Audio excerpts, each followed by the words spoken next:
నమస్కారం అండి. వేసవికాలం వచ్చేసింది. ఎండలు దంచి కొడుతున్నాయి.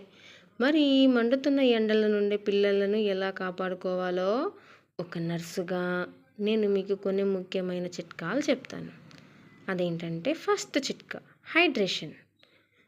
పిల్లలకు దప్పిక వేసినా వేయకపోయినా ప్రతి గంటకి ఒకసారి నీళ్లు తాగించాలి. ఇంట్లోనే తయారు చేసిన మజ్జిగ, నిమ్మరసం అయితే ఇంకా మంచిదండి. కొబ్బరి నీళ్ళు కూడా ఇవ్వడం చాలా మంచిది. ఆర్టిఫిషియల్ కూల్ డ్రింక్స్ ఏంటంటే మాజా ఇలాంటివి బయటివి ఉంటాయి కదండి, లిమ్కా ఇలాంటివి ఇవ్వకుండా పిల్లల్ని జాగ్రత్తగా కాపాడుకోండి. నెక్స్ట్ చిట్కా సరైన దుస్తులు. పిల్లలకి ఎప్పుడు వదులుగా ఉండే కాటన్ దుస్తులనే వేయాలండి. ఎండాకాలంలో చిరాకు లేకుండా ఉంటారు. బయటకు వెళ్ళేటప్పుడైతే తప్పనిసరిగా టోపీ లేదా గొడుగు వాడండి. దీనివల్ల చర్మం ఎర్రబడకుండా చెమటకాయలు రాకుండా ఉంటాయి. కాబట్టి పిల్లలకి ఎప్పుడు కాటన్ దుస్తులే వేయాలండి. గమనించండి. చిట్కా 3 బయటకు వెళ్ళే సమయం. అదెప్పుడో మనం ఖచ్చితంగా తెలుసుకోవాలండి.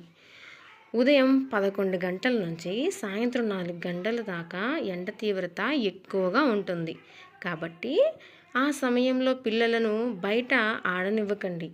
ఇంట్లోనే ఇండోర్ గేమ్స్ ఆడేలా ప్లాన్ చేయాలి.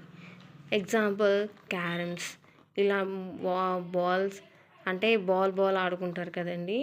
అలాగే ఇంట్లోనే ఆడుకుని చక్కగా కూర్చొని ఆటలైతే ఇంకా బెటర్. చిట్కా 4 ఆహారం, ఫుడ్. అంటే వేసవిలో పిల్లలకి బాగా అరిగే ఆహారాన్ని ఇవ్వాలండి. నూనె వస్తువులు తగ్గించి వాటర్ శాతం పెంచే పుచ్చకాయ, కర్బూజాకాయ, కీరదోస వంటి ఫ్రూట్స్ని ముక్కలుగా చేసి పెట్టండి.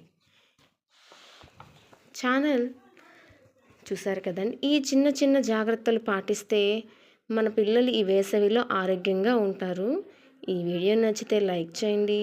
మరియు మరిన్ని హెల్త్ టిప్స్ కోసం మన ఛానల్ని సబ్స్క్రైబ్ చేసుకోండి. Thank you.